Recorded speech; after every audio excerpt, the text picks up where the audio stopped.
be stealing from her. She accused him of stealing. But according to the story, this young boy that she accused of stealing her stuff has a brother who is a police officer in Abidjan. Then suddenly, this police officer, mobilized his own colleagues from their station. This is the genesis. He mobilized his own colleagues to go and arrest ITUNU BABALOLA.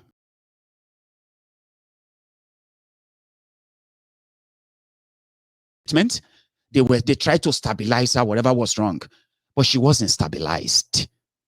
ITUNU died last night, and that is even the beginning of the story.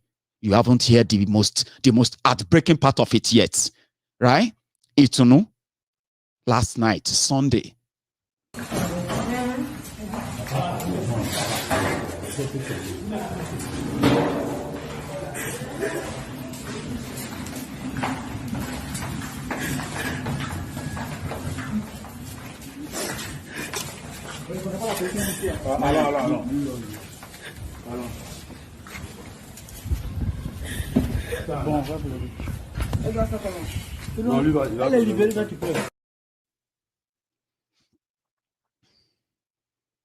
There are other parts too.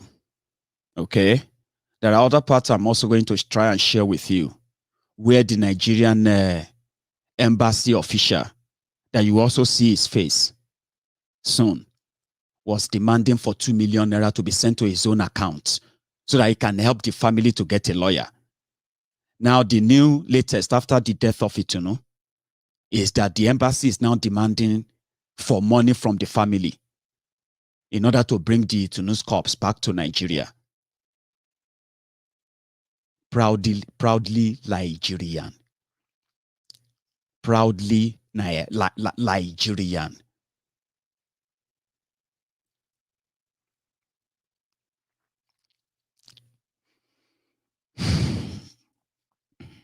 Just before Nigeria happened to you, I have had, let me even use this country as an example. I live in the UK, and I can boldly tell you, right, that being in the UK here, I know it. Everybody knows it. That's what we are on our own. Politicians who preach being patriotic, represent your country so that the whole world will know that you are from Nigeria, so that you can be a good citizen. But the whole world knows that the only people who bring shame and disrepute to that country are the criminals parading themselves as the leaders. So here in this country, in the UK, among other countries who have embassies in the UK, it is only the Nigerian embassy that has signed the highest deportation order with the UK Home Office ever, the highest every year, simply because it is a money-making machine for them. While you ended up in jail in the UK, what legal, representation they can give to you, Nigeria has no business with you. You are on your own. You can't even write the embassy and say, oh, I'm having a marital problem with my partner, and the government here is supporting my partner. I want the government of my country, Nigeria, to give me some legal support so that I'm not going to be this or that. You, as a Nigerian, you are on your own, and everybody knows that. If you ended up in any of their prison in this country, if the Home Office takes the list and they go straight to the Nigerian embassy in London and they say, these 50 people, we want to deport them. Nigerian embassy, we need to sign each deportation order, because if they don't, they have to sign that you are from Nigeria. So if they don't, nobody can take you anywhere. The rest of all the countries all over the world, in this country, in the UK, if you check the tally of deportation order they signed from their different embassies, Nigeria's own is like more than 1,000% compared to theirs. Because UK government wants people they don't want here back. And it doesn't matter how you ended up in their prison. Nigeria will sign your deportation. You can't get any help. Forget it. We have evidence of them doing the same thing, racketeering on passports.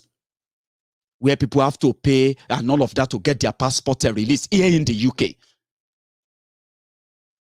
But there you will see this, all this auntie London, this mommy Manchester, all this daddy Chicago, and all this auntie New York, and all this your uncle and aunties abroad, patriotic Nigerians from abroad.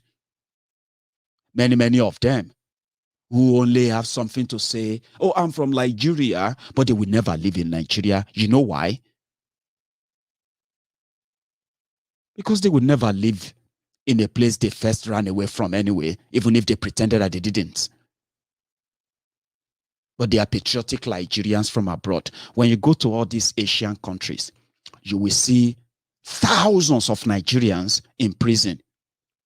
In Nigeria, the general preaching is that because they are arrested for drug running and the rest of that, they have already been condemned, so they deserve no what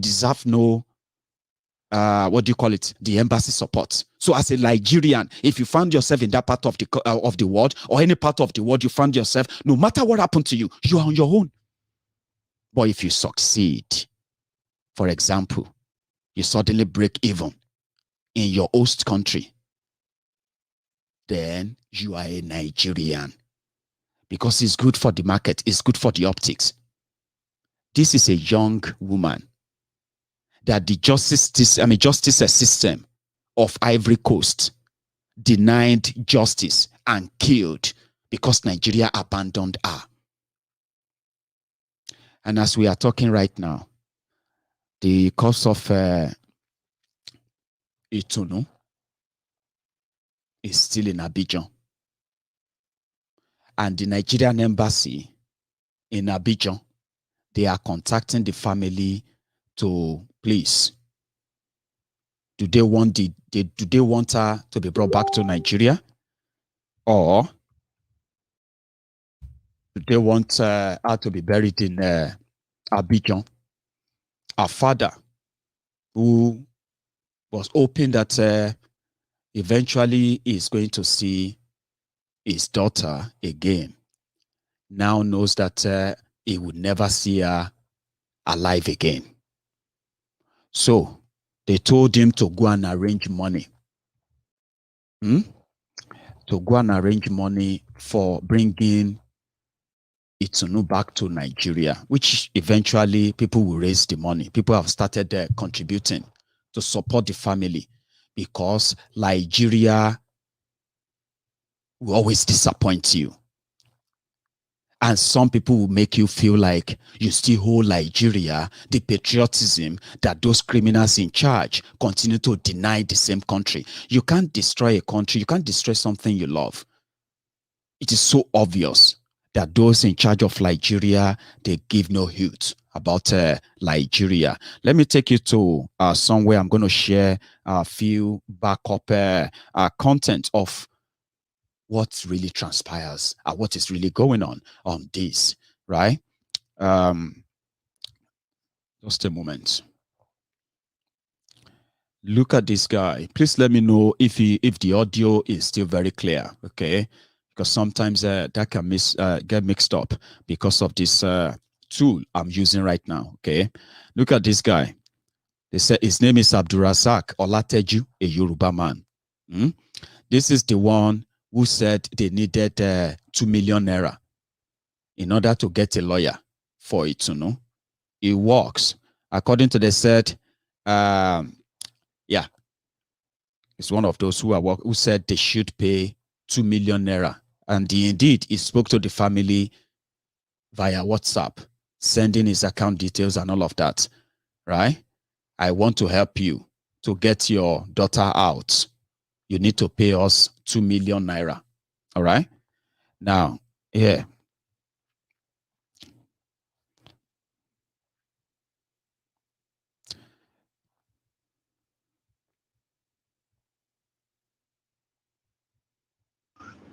Asking that, do they want her remains buried? Asking that do they want her remains buried in Cote d'Ivoire or brought back? And he said, of course, he would like to see his daughter once again, that they have to bring it. And the representative told him that he has to cater for the flight and other arrangement to repatriate her body back to Nigeria.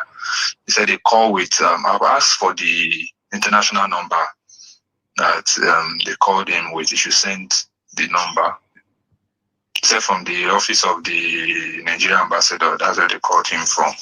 And this is also from the father. Okay, thank you. Asking that from the embassy of Nigeria, right? Asking the family for money if they want her back. This is ITUNU, what she looked like before Nigeria happened to her. It got the rest her soul. But here is part of the drama as well, right? Where sometimes in March, where they were asking for money, okay, from the family. Here is that. Let me see. The office of the lawyer.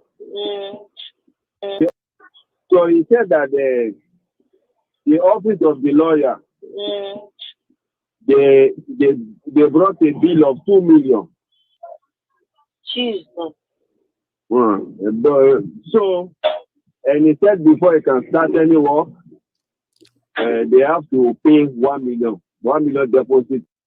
So he said that the office of the lawyer. Not just that, yeah. So this was ITUNU when she was eventually rushed to their clinic, prison clinic, right? This ITUNU. Meanwhile, when the drama started, just for those who would like to watch, like I said, is a distressful view. Look at it. Take it.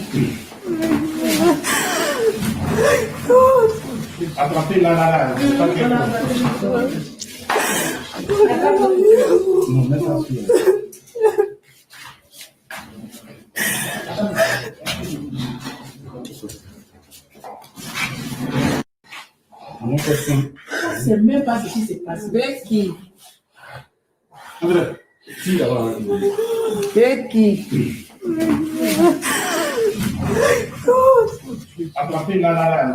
Now, ITUNU, Nigeria killed her.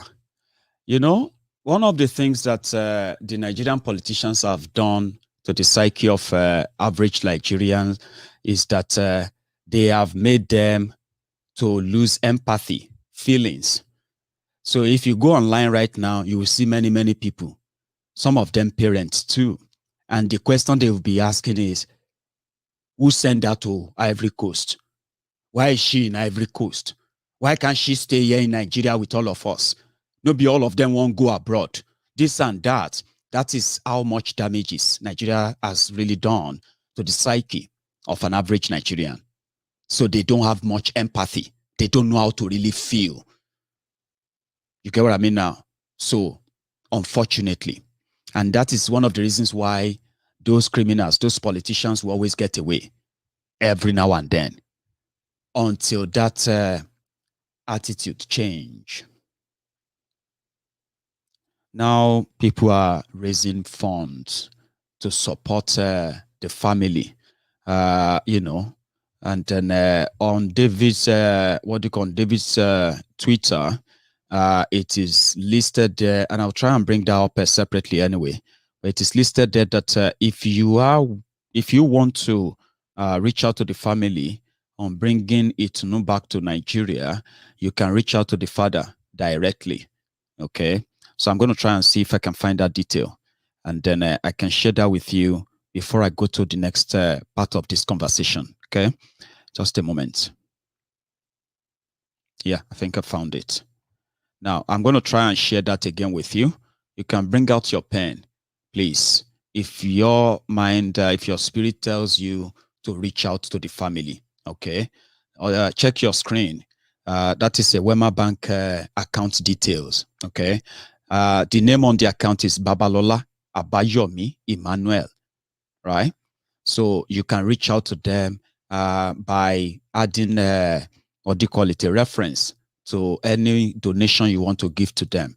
They haven't really said how much it's going to cost to bring ITUNU back home in Ibadan. But whatever you feel like are doing, nothing will be too small. People are already reaching out to the family. And I think if you can, please do.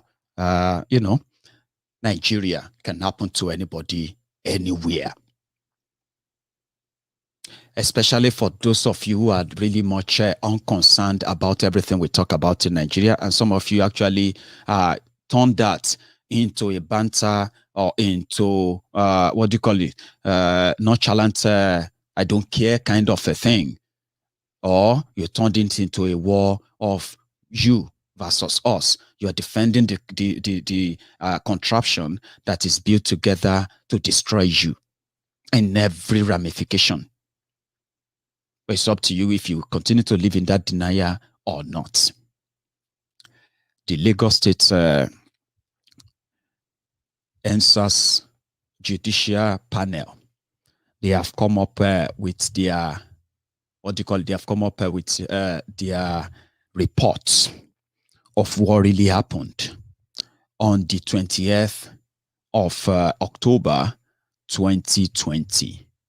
The Lekki Toll Gate massacre of innocent people who were asking the government of Nigeria to look into the abuses, the assault on the young people being profiled by the Nigerian Criminal Police Force, who have turned them into endangered species that are being hunted every day. And, it came to light. One of the reasons why NSAS protest, right, was so significant was that it also exposed many places all over Nigeria, especially in eastern Nigeria. For example, the Akusu SARS in Anambra, where it was like an abattoir. They have a place there called abattoir, where they kill people if you don't pay money. Whenever you are arrested, all they have to say is you are a criminal or you are an armed robber, you are a cultist. They will milk your family, sell your properties if you have any, bankrupt your entire family if they can.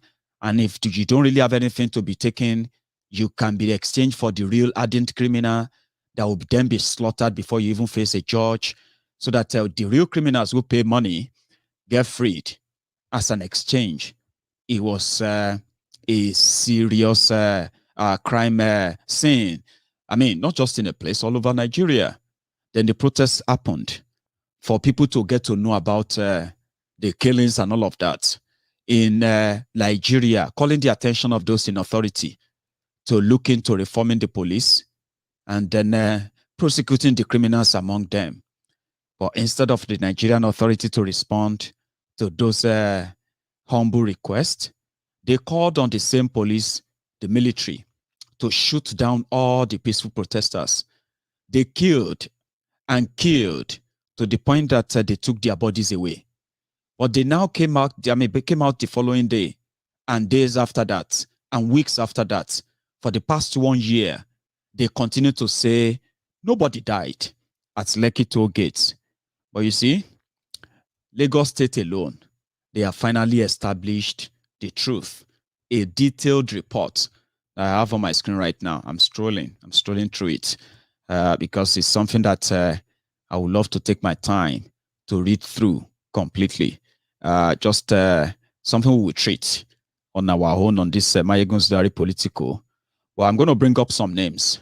Some of the names that the panel, at least in part, listed as those killed at Lekki Toll Gate, that Liar Mo continue to deny, that the rest of all those Buhari-Danes, the Buhari-Didernis, the Buhari-Denotus, the Buhari-Dijatus, the Buhari-Shukus, the Ngoziaris, the Unnekaaris, the obedient fools, sophisticated morons, ombud slaves, Mumu Madus, Bele lecturers, Mumu lecturers, There are Facebook herdsmen, social media bandits, the rest of the clan of the Sai barbarians, the Buhari idiots in general, the Lagos Abobakus, Oshogbo Alimajiris, and the rest of those umbu eaters.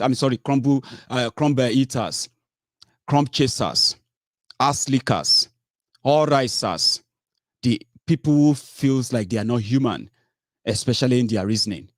Check your screen. The names. I'm going to take my time and read some of them out. Then we'll take another time to treat this. These are the people that Nigeria happened to, and Nigeria denied them. Denied them. Till tomorrow, they continue to say nobody died. But guess what? We have the following names. These are the names that pops out of the judicial panel report of Lagos State after 1 year. After what we call the charade, where nobody is really punished. But this is a document that you can indeed rely on.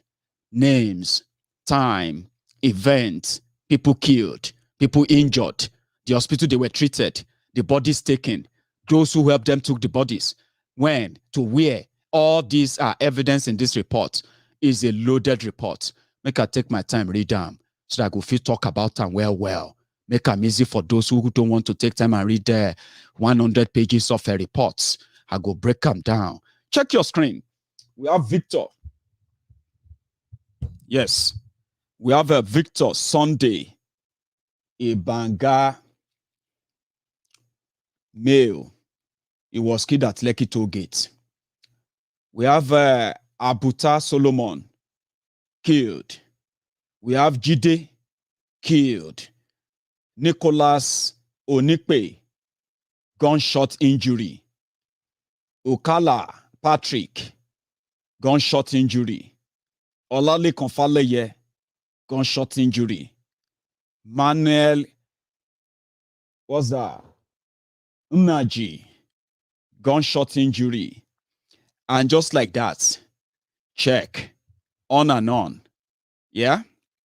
You will see those who died. Those missing and presumed dead because they couldn't find their bodies after the soldiers took them. Yeah?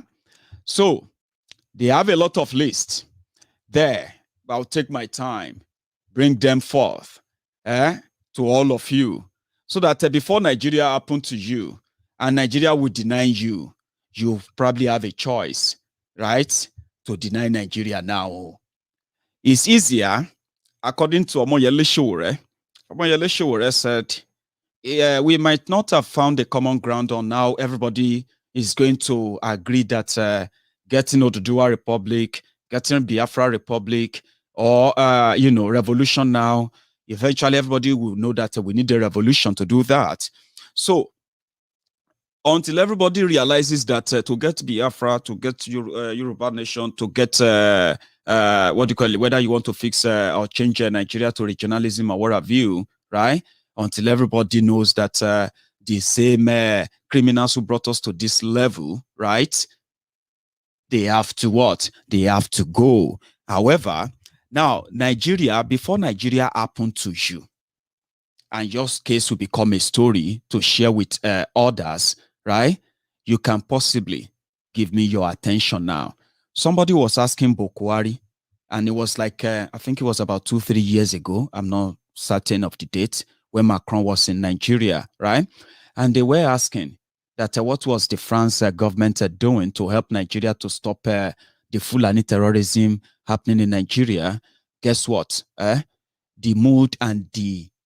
Yeah, watch this first. The questions. The first one will come from Gloria Ume Ezeoke of Channels Television. Good evening, President Macron. What plans do you have to curb terrorism in Africa, and more specifically, curb herdsmen and farmers' crisis in Nigeria?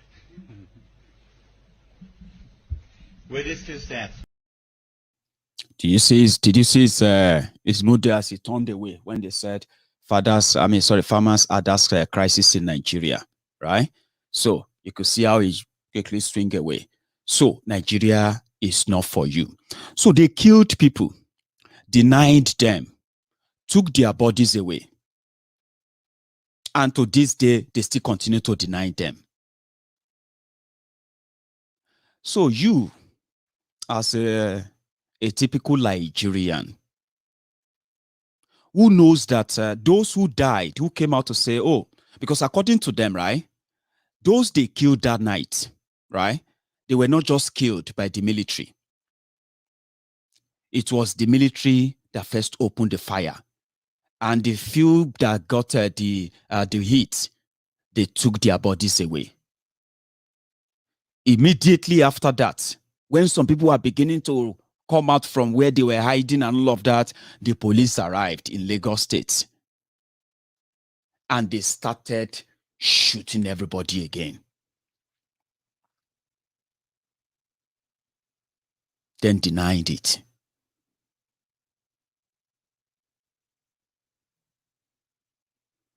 Just like how Nigeria can happen to you, whether you are in Nigeria or you are outside Nigeria. Then be denied it as well.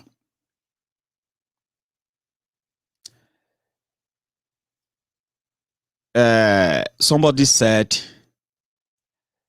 if Nigeria could have the power, the reach to organize with Kenya in kidnapping Nnamdi Kanu without going through the legal system.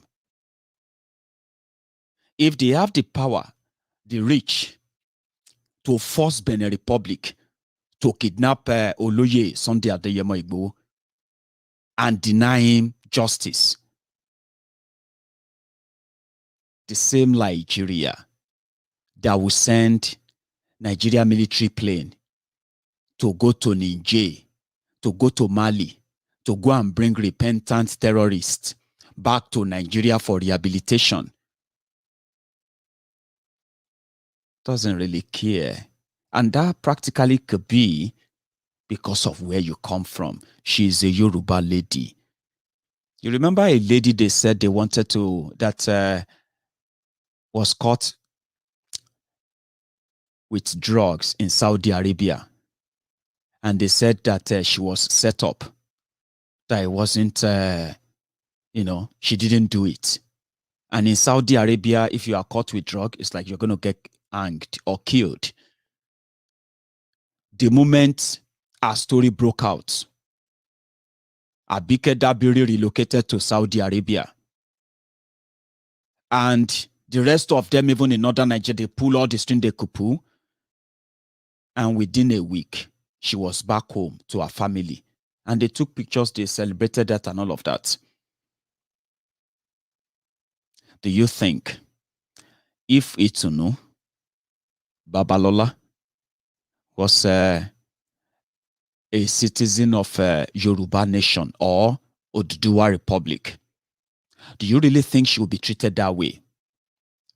The Yoruba people who have the diplomatic sense of what it means to reach out to the rest of the world, give representation to every citizens of the Yoruba land anywhere in the part of the world, but starting with the UK, we bought and launched our own embassy before Nigeria could even, well, there wasn't Nigeria anyway, so before Nigeria could even dream of having an embassy anywhere in the world.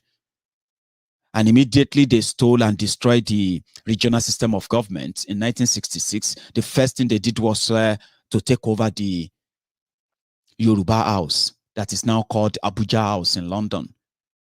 We could give protection to our citizens. If you commit crime abroad, right, you will still get the normal consular assistance, which is a normal procedure all over the world. Your country, as a citizen of a country, the country prosecuting you for any crime or what have you, will ask your embassy to what? To make a legal representation, something that makes you feel like you have a country. At least, even if you are going to go to jail, you will believe that you will get fair hearing because at least your country is there. So if somebody is now going to tell you about patriotism, like like I've told you many times, you can always love Nigeria from abroad. It is very convenient until Nigeria happens to you. I don't pray Nigeria happens to you, but it seems like it's an inescapable destiny now. Because when majorities still stick to something that is put together to ruin and destroy us, and they are making you believe that you have no choice, it is a done deal, then you ask yourself, who is going to be next? Who is going to be next? And when?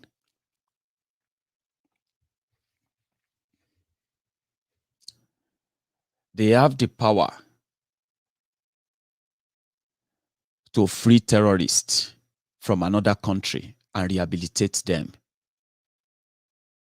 But you are not their priority. And that somehow will always bring us back to the same point. Why do you think, for any reason, it is worth it to want to keep a country that continue to kill our citizens and continue to watch our citizens being killed all over the world, languishing and being destroyed, while they are blamed for whatever they are going through? What kind of inspiration, what kind of thing that actually inspires anyone to say, well, somebody said Nigeria is a country of good people, bad leaders. I said, well, you can continue to live in denial, but the truth of the matter is that it is the same people that became your leaders. The product you have there as your leaders is from the same society where you have the same good people. So it's a mirage. A society so rigged that every wrong thing is right, every right thing is wrong, and people just do it and move on. They don't care about the consequences. You don't call that a country of good people, bad leaders. The leaders are not produced from another planet. They are products of your society, the same people. So why do you think it is worth it until Nigeria happens to you before you can then feel like, ah, man, we deserve better?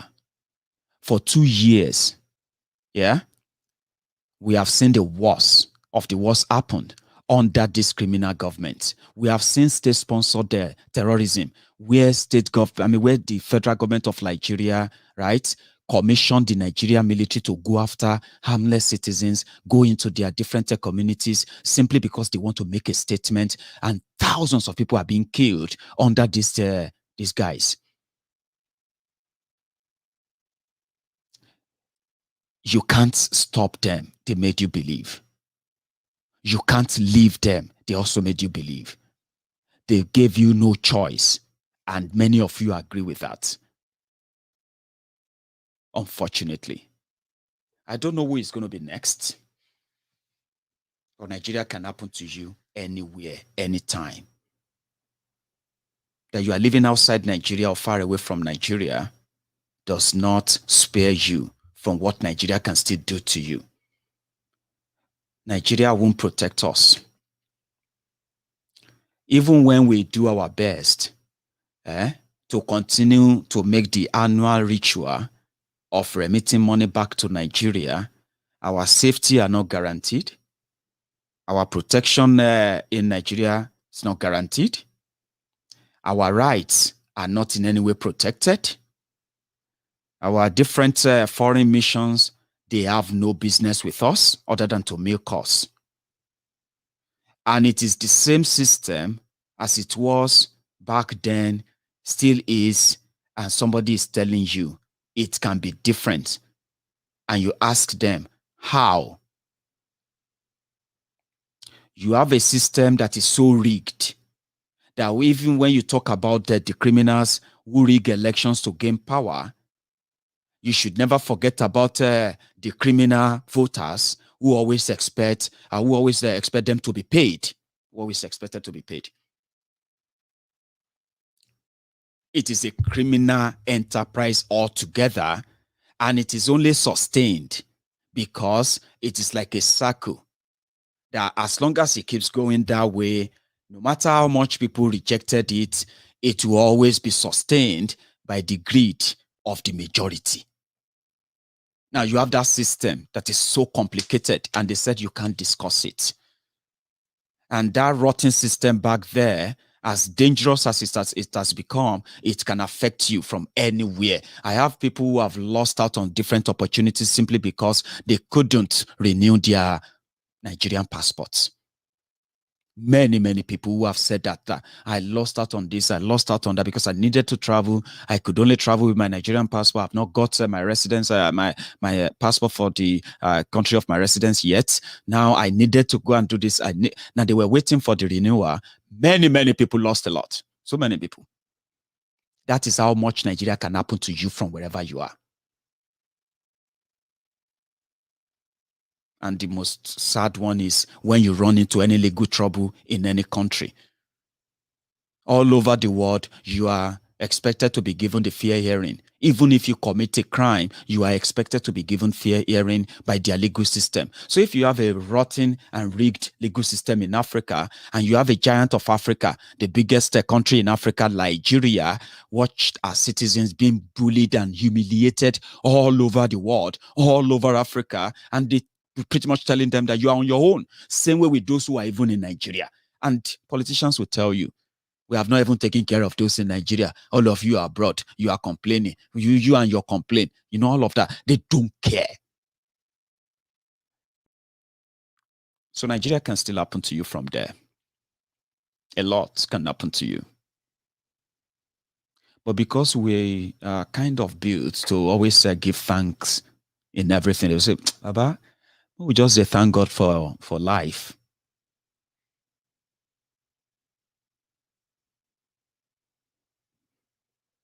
So when that happens, and people like us says, how do you make a difference from this?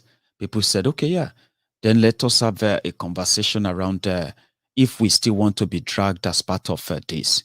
You have incompetent people manning their different embassies all over the world, where so many of us have been subjected to their typical Nigerian treatment. You know what I'm talking about, except if you have never visited Nigerian embassy in your country of residence as we speak. A Nigerian who has left Nigeria for a long time, if you go to Nigerian embassy here in the UK, if you go to Nigerian embassy all over the world, right? Many people never wanted to go back. People always say, I pray that I will not have any reason to come back to this place. That's how bad. But people have probably just continued to live without them. How can you be in a country and you are not in contact with your embassy? They say, when was the last time you had the contact with the Nigerian embassy? If they ask me right now, I'll tell you I can't even remember. And it was pretty much when I wanted to renew my passport as well. And this was way back in probably 2015, 2016, I can't remember. But they don't even care if I exist. But if I appear on their list of those to be deported tomorrow, they will know me quickly and they will sign it. They don't give a damn about whoever took me to that prison. And that is a country I am supposed to wake up every morning and lie to everybody and say, it's a great country. It's going to be great one day. It's going to be this and that. And it is the same thing from time immemorial. And you know why now? You know why.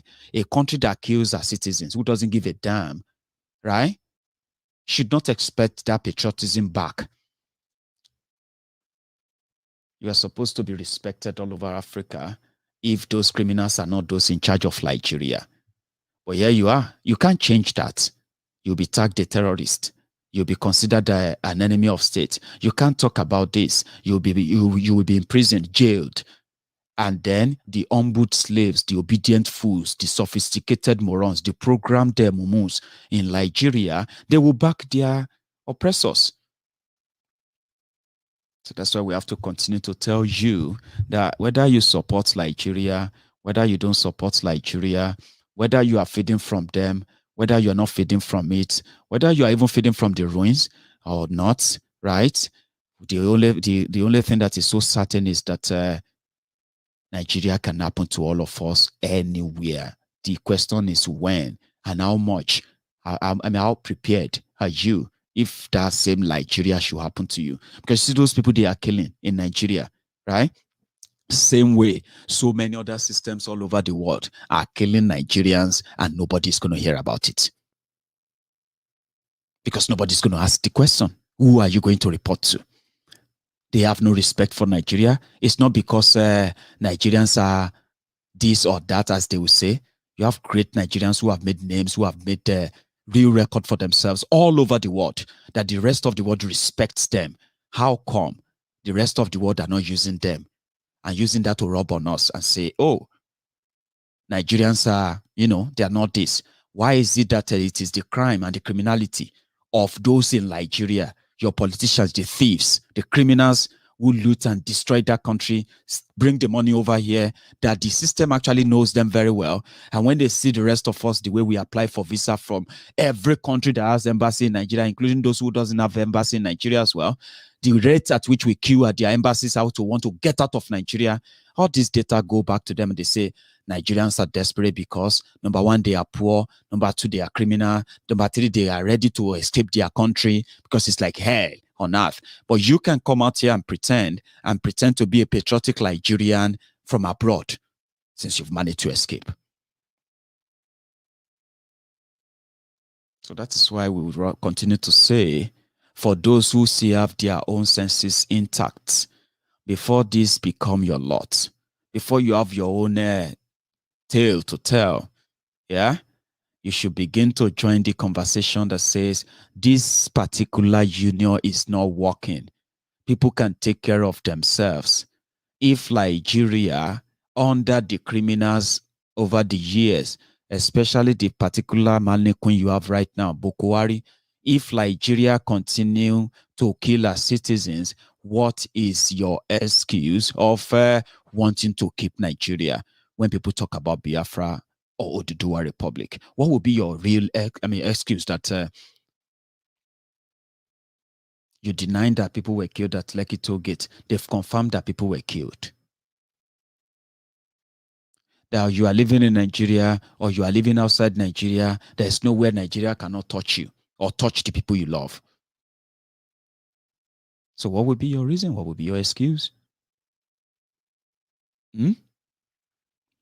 We'll figure it out. So tomorrow I'm going to do some catch up, especially on the reports from the Lagos Judicial Panel. It's very important that we read through them and their indictment. They indicted the Nigerian police. They indicted the Nigerian military.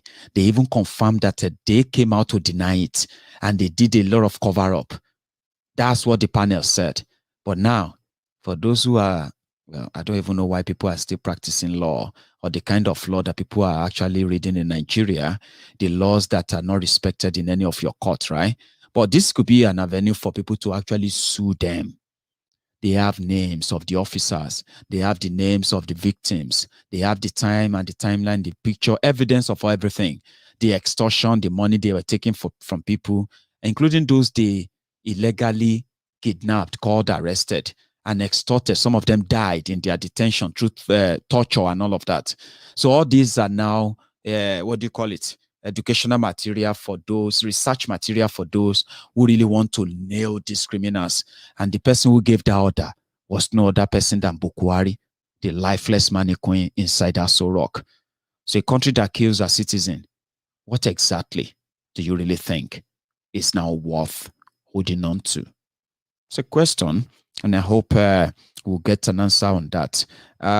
Again, I am going to, I'm going to get on with this tomorrow better, get some rest tonight. And yes, thank you so much for your time. And for those who are just joining us, remember, you can watch this video from the start, okay? Skip every part you don't want to see, and then listen to the detail. ITUNU Babalola, may her soul rest in peace. And then I will also give that a follow-up when she's finally, taken to Nigeria, when she's brought back to Nigeria, okay? And hopefully, the family will receive enough support that will at least help them in this trying time. 2 years that Nigeria could have saved her. They promised to save her. They promised to take action. They didn't. It was just people like me, people like yourself, who got the story early this year, who started raising money to get her out. But it could have been faster. Maybe if she was from Kano or Zamfara, or she's from Borno or what have you. But she's from Ibadan. She's from Yoruba land.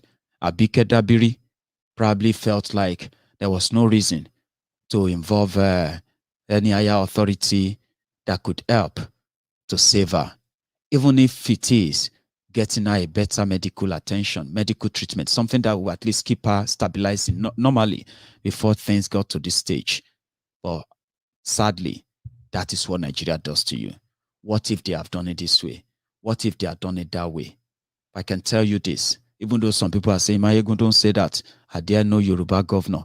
Where is your state governor? Where is the governor of this place? Where is governor of that place? Would they pretend that they didn't know anything? At least, did they provide their only to help, even if Nigeria failed? So don't say that if it's a Yoruba nation, Yoruba will not abandon her. I get your logic. People have told me that already in the comments. And I want to say that there's some difference here. But again, that will not in any way rule out your points, which means none of them responded, because they are all part of the rotten system called Nigeria. They can give excuses, just like Nigeria can always give you excuses, right? You'll be lucky if you are not dead, right? If you are lucky that you are not dead, you may probably live to tell the story how Nigeria happened to you. ITUNU is gone, and therefore, we can prevent from others too. I was reading the news the other day, and it was about this young man that was convicted of drug trafficking because they found a drug in the trunk of the car he was driving, even though he didn't know there's any drug in his trunk, right? I can't remember, maybe it's Singapore or Malaysia. I can't remember the exact country, but the story is out there. So he was convicted, and they said he was sentenced to, they sentenced him to death, right? He appealed. When he appealed, they also bungled it without real evidence, right? Just that he was driving a car that had drug in it. Since Nigerians have already been tagged as drug trafficker, drugs, so he was already condemned to death. No consular assistance, no government help, no nothing. But eventually he pulled through. While he was waiting to be killed, hanged for a crime he didn't commit, the Supreme Court of that country eventually called the case. And when they started reviewing all the evidences against him, they found out that it was actually like the prosecutors trying to hang a drug case on him. They couldn't really establish that he got the drug from where to where, how did he get it into his car, nothing to establish any of that. And the Supreme Court crushed the case, and they said that no, he should be set free. That is a Nigerian that was sentenced to death, like hundreds, if not thousands of them like that in those Asian countries. But because Nigeria is not interested, they easily say, if you are caught carrying drug, you are going to be killed. Or if you go to any, we cannot do anything for you. That means you are just on your own. That is not a country. No country official should ever treat their citizen like that. And no matter what, everybody will have, everybody must have a right to fair hearing, right? This young man pushed his case, and good enough. He got a very good legal team that eventually got him a justice. Now he's going to be alive. He's going to live longer than what Nigeria has condemned him to be. Nigeria didn't help. Anything can happen to you. And you can find yourself in any situation that indeed you may not be able to get yourself out of it. You may not have enough contact to get yourself out of it. That is when you will now remember that the so help me God in the Nigerian, in the Nigerian pledge, so help me God. You will understand the meaning. Why that is the end of the Nigerian pledge. You are on your own. And don't let Nigeria happen to you before you realize this. I hope I won't continue to say this again and again. If I have to, I won't stop. Thank you so much for your time. If you have the time, like that video, share it, and I'll see you some other time. Good night.